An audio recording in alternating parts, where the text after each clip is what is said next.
തിങ്കളാഴ്ച പാർലമെന്റ് സമ്മേളനം ആരംഭിക്കാൻ പോവുകയാണ്. അതുകൊണ്ട് തന്നെ ആ പാർലമെന്റ് സമ്മേളനത്തിൽ ഒരുപാട് ബില്ലുകൾ പാസ്സാക്കാനായിട്ട് കേന്ദ്ര സർക്കാർ കൊണ്ടുവരും, അല്ലെങ്കിൽ BJP സർക്കാർ കൊണ്ടുവരും. പക്ഷെ അവിടെ ഒരു വലിയ രീതിയിലുള്ള ഒരു സംഘർഷം പാർലമെന്റിൽ നടക്കുക എന്നുള്ളതാണ് രാഹുൽ ഗാന്ധി ഇപ്പോൾ കണക്ക് കൂട്ടുന്നത്. അതിന്റെ ഒരു തിരക്കഥ ഒരുക്കുന്നതിന്റെ ഭാഗമായിട്ടാണ് രാഹുൽ ഗാന്ധി 1-2 ആഴ്ചയോളമായി വിദേശ പര്യടനം നടത്തിയത് എന്നുള്ളതാണ് ഏറ്റവും പ്രധാനപ്പെട്ട കാര്യം.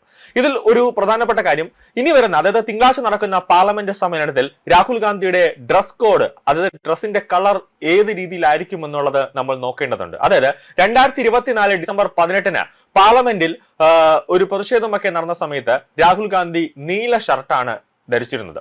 അന്ന് വരെ വെള്ള ഷർട്ട് ധരിച്ചിരുന്ന രാഹുൽ ഗാന്ധി ആ സമയത്ത് 2025 രാഹുൽ ഗാന്ധി നീല ഷർട്ടിലേക്ക് മാറുന്നു. കൂടാതെ അംബേദ്കറുടെയൊക്കെ ചിത്രങ്ങൾ ഉയർത്തിപ്പിടിക്കുന്നു, ഭരണഘടനയൊക്കെ ഉയർത്തിപ്പിടിച്ചുകൊണ്ട് ഒരു കലുഷിതമാകുന്ന രീതിയിലേക്ക് പാർലമെന്റ് സമ്മേളനം മാറി. കൂടാതെ അന്നൊരു മുതിർന്ന BJP MLA മൂക്ക് വരെ ഇടിച്ച് പരത്തുന്ന ഒരു സാഹചര്യം വരെ ഉണ്ടായി. അതായത് ഒരു ഗുണ്ടയെ പോലെയാണ് രാഹുൽ ഗാന്ധി അന്ന് പാർലമെന്റിൽ പെരുമാറിയത്.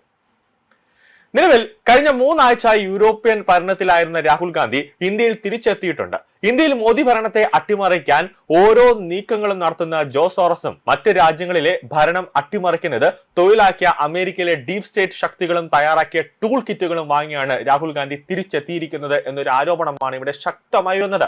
ഇന്ത്യക്കാർക്കിടയിൽ അനാവശ്യ ഭീതിയും അരക്ഷിതാവസ്ഥയും നിറയ്ക്കാൻ എന്തൊക്കെ ടൂൾ കിറ്റുകളാണ് നൽകിയിരിക്കുന്നതെന്ന് വരും ദിവസങ്ങളിൽ രാഹുൽ ഗാന്ധിയുടെ പ്രസ്താവനയിൽ നിന്നും മനസ്സിലാക്കാൻ ആകും എന്നുള്ളതാണ് ഏറ്റവും പ്രധാനപ്പെട്ട കാര്യം. തിങ്കളാഴ്ച മുതൽ ആരംഭിക്കുന്ന പാർലമെന്റ് സമ്മേളനത്തിലും ഈ ടൂൾ കിറ്റുകളുടെ ചില സൂചനകൾ ലഭിക്കാതിരിക്കില്ല.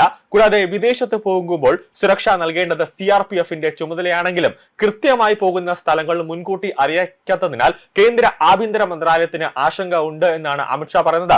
ഇത് പല പ്രാവശ്യം എല്ലാ വർഷവും CRPF ഒരു റിപ്പോർട്ട് എല്ലാ വർഷവും അവസാനം കേന്ദ്ര ആഭ്യന്തര മന്ത്രാലയത്തിന് സമർപ്പിക്കുന്നുണ്ട്. അതിൽ അവർ അക്കമിട്ട് പറയുന്ന ഒരു കാര്യമുണ്ട്, രാഹുൽ ഗാന്ധി, ഇന്ത്യയുടെ പ്രതിപക്ഷ നേതാവായ രാഹുൽ ഗാന്ധി അല്ലെങ്കിൽ MP ആയ രാഹുൽ ഗാന്ധി വിദേശത്തേക്ക് യാത്ര നടക്കുമ്പോൾ, അല്ലെങ്കിൽ കോൺഗ്രസിന്റെ അമരക്കാരനായ രാഹുൽ ഗാന്ധി വിദേശത്തേക്ക് പര്യടനം നടത്തുമ്പോൾ നമ്മളോടൊന്നും പറയാതെ ചില സ്ഥലങ്ങളിൽ രാഹുൽ ഗാന്ധി പെട്ടെന്നൊരു വിദേശ സന്ദർശനം നടത്തുന്നു. അത് നമുക്ക് വലിയ രീതിയിൽ സുരക്ഷ ഒരുക്കുന്നതിൽ വലിയ രീതിയിൽ ബുദ്ധിമുട്ടുണ്ടാകുന്നുണ്ടെന്ന് CRPF ഒരു റിപ്പോർട്ട് തന്നെ കേന്ദ്ര ആഭ്യന്തര മന്ത്രാലയത്തിന് എല്ലാ വർഷവും നൽകുന്നുണ്ട്. കൂടാതെ തന്നെ കൃത്യമായി അവർ പറയുന്നുണ്ട്, രാഹുൽ ഗാന്ധിയോട് എവിടെയെങ്കിലും പോകുമ്പോൾ നമ്മളോട് പറഞ്ഞിട്ട് വേണം പോകാൻ. പക്ഷേ രാഹുൽ ഗാന്ധി അത് കേൾക്കുന്നില്ല എന്നുള്ളതാണ് ഏറ്റവും പ്രധാനപ്പെട്ട കാര്യം.